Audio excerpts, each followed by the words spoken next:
Hey, welcome to my podcast where I discuss the origins of all sorts of things. I'm your host, Danny Payne, and this is On the Origin of Everything.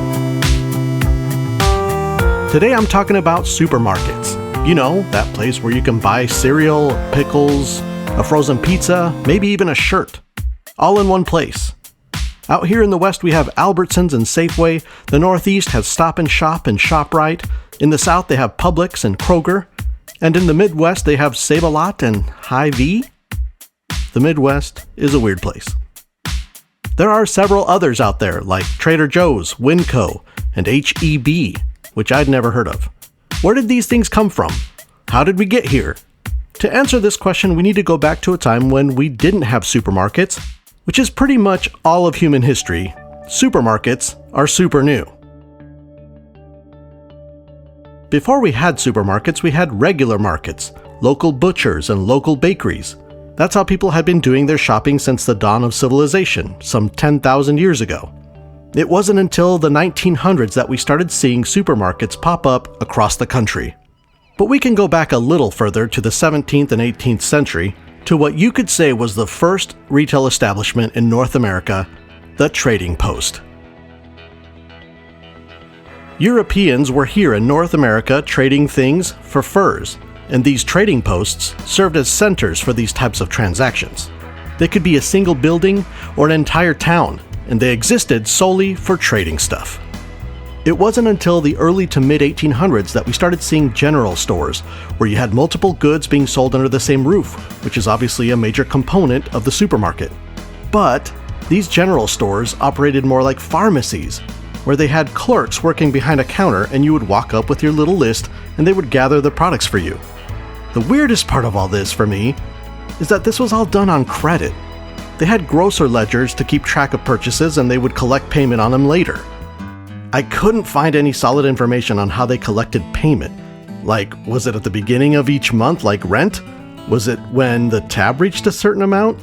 Or was it the honor system? Maybe they just sent you a bill in the mail. Anyway, I found this credit thing very strange until I realized that this was common practice for farmers. It's part of farm culture. Farmers operate on an annual cycle where certain times of the year they're not making any money and other times they're raking it in, pun intended. Buying supplies on credit was just something they did. I was talking to a friend about this and he said his aunt owns a farm supply store and she lets customers take whatever they need and they pay her later when they can. This is still going on apparently. This credit thing isn't just something I found interesting, it's actually a practice that we needed to get away from in order to arrive at the supermarket business model we see today. But before I get to that, I have to cover the first major grocery store chain founded in 1859 in New York City called the Great Atlantic and Pacific Tea Company, or just A&P for short. What an ambitious name though, the Great Atlantic and Pacific Tea Company. They were the first chain of grocery stores. Everything up to this point was a one-off, a mom and pop type of thing. So we're getting closer, but A&P was still selling products on credit with clerks working the counter. I had to go looking to see what became of A&P. They're out of business. But how long do you think the Great Atlantic and Pacific Tea Company lasted? I bet you didn't guess that they were around until 2016. It's a pretty good run. Okay, so far we've covered the first retail establishment in the Trading Post, then general stores, then the first grocery store chain, which was A&P, and that takes us to the first self-service grocery store. In 1916 in Memphis, Tennessee, a grocery store with the quirky name Piggly Wiggly introduced the self-service grocery shopping concept. No one knows where that silly name Piggly Wiggly came from. The founder, Clarence Saunders, was curiously reluctant to explain its origin or meaning. But whatever, the name didn't seem to deter anyone, neither did the unusual format of having customers walk around the store making their own selections. For the first time, products were displayed on shelves with price tags. Little shopping baskets were provided, all still on credit though. And around this time, a fellow by the name of S.M. Skaggs, or Skoggs, in American Falls, Idaho, loved the self-service idea and opened up his own grocery store, but got rid of the credit thing. And in doing so, he marketed it as the safe way to shop. It's safe because you're not going into debt. Safeway. It was the birth of the cash and carry concept. No more charge accounts. There are some 900 Safeways today.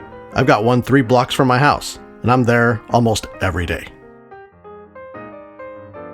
Okay, here we go. The first supermarket. It is 1930, and a guy working for Kroger, one Michael J. Cullen, came up with the supermarket concept as we know it today. King Cullen grocery store chain, based in Long Island, implemented more variety, bigger stores, and lower prices. This was a volume over margin strategy. Cullen was managing 94 Kroger stores when he came up with this idea, and he wrote a letter to the vice president of Kroger describing his vision. I want to read you part of the letter. Monstrous stores, size of same to be about 40 feet wide and 130 to 160 feet deep, and the ought to be located 1 to 3 blocks off the high rent district with plenty of parking space, and same to be operated as a semi-self-service store, 20% service and 80% self-service. Now in a Long Island accent. Monstrous stores, size of same to be about 40 feet wide and 130 to 160 feet deep, and the ought to be located 1 to 3 blocks off the high rent district with plenty of parking space, and same to be operated as a semi-self-service store, 20% service and 80% self-service. If you're from Long Island, I am so sorry. That was probably really, really bad. But I had to. Moving on.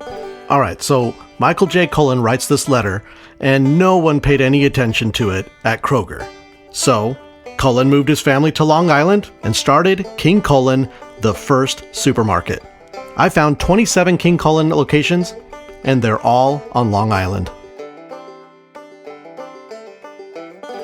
If you know your history, you know what was happening during the 1930s, the Great Depression.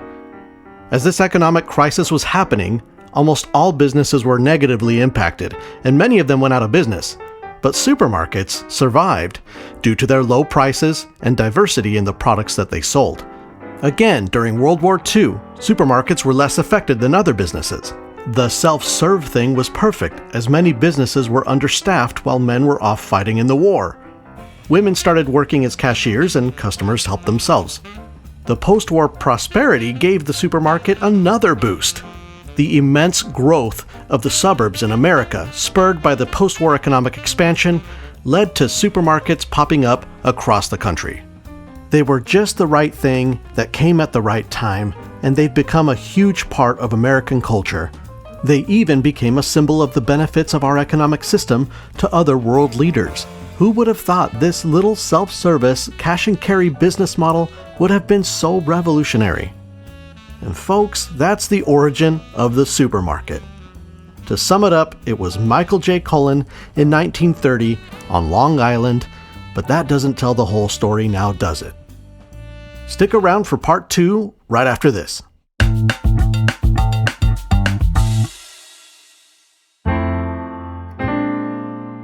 This show is brought to you by Nothing. If you'd like to keep ads off this show, click on the Patreon link in the show notes to donate, or visit patreon.com/ontheoriginofeverything.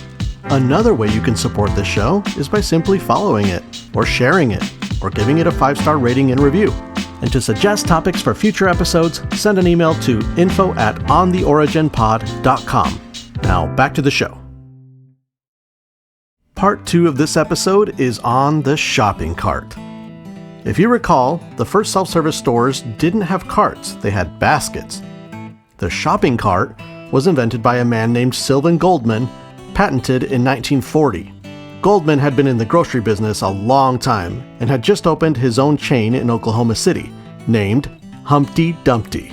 Heard of it? That chain is no longer around either, sadly. But Goldman noticed women were struggling with carrying a heavy basket around the store, so he got to work inventing a rolling cart. It was basically 2 hand baskets that sat on a folding frame with 4 wheels. His stores were small and didn't have room to store a bunch of carts, so his design was practical in that he could stack the baskets and fold up the frames neatly in a corner. Men were reluctant to use these carts at first, as they seemed a little effeminate, like pushing a baby stroller or something. What, you don't think I can carry my own groceries? Do I look feeble to you? I fought in the big war. But of course, the shopping cart eventually did catch on. I actually saw one at an antique store the other day. Should have bought it. And next time I'm in New York, I'm definitely going to hit up King Cullen and feel the history. Then again, I go to Safeway every day and don't feel anything. But that's all for today, folks. Don't forget to support the show any way you can and send me an email. I'd love to hear from you. Let me know how I did on my stupid Long Island accent and, send me some feedback. Send me some topics. Whatever. The email link is in the show notes. And until next time, so long. Research, music, and production was all done by Jezere Wilson. This podcast is listener-supported, owned and operated by Jez and myself under the On the Origin of Everything LLC in the United States. We can be reached via email at info@ontheoriginpod.com.